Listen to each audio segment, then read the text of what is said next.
Towering peaks clawed at the sky. Snow-covered slopes glistened, a deceptive beauty masking the danger beneath. The wind howled like a banshee echoing through the desolate landscape. A lone figure trekked across the unforgiving terrain, dwarfed by the immensity of the Himalayas.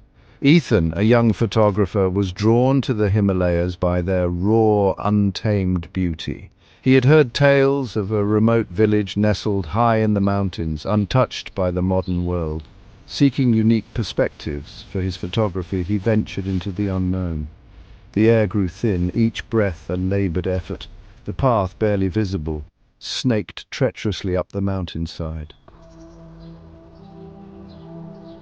The village emerged from the mist, a cluster of stone houses clinging precariously to the mountainside.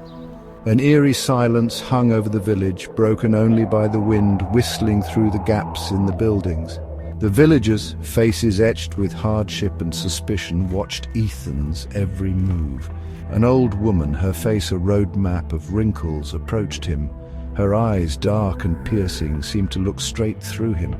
"Outsiders are not welcome here," she rasped, her voice as brittle as dry leaves. Ethan, despite an unsettling feeling creeping up his spine, tried to smile.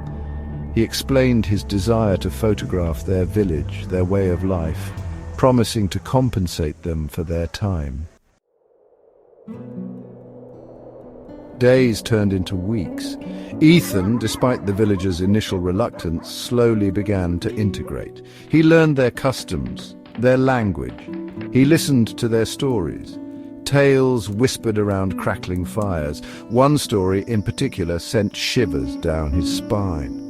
The tale of the mountain spirit, a malevolent entity that demanded sacrifice. Strange occurrences plagued the village. Objects moved inexplicably.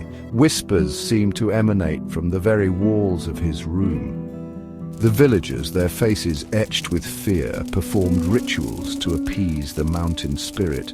Ethan, initially dismissive, felt a growing unease. He continued to document the events, his camera capturing the palpable fear in the villagers' eyes. One night, a blood-curdling scream shattered the silence. Ethan rushed out to find the village elder, his face contorted in terror, pointing to the mountain. Following his gaze, Ethan saw an ethereal glow emanating from a cave high above. Driven by a need for answers, he decided to investigate. The ascent was treacherous, the air thin and icy, but he was determined. Inside the cave, he found the source of the glow. It wasn't the mountain spirit, it was a weather balloon, its instruments emitting the strange light tangled with the remains of offerings. The villagers hadn't been appeasing a spirit, but a scientific instrument they didn't understand. He realized the truth, a chilling realization that sent a wave of fear through him. The mountain hadn't taken anything. The villagers had offered it, out of fear of what they didn't understand. The true horror wasn't the supernatural, but the darkness within.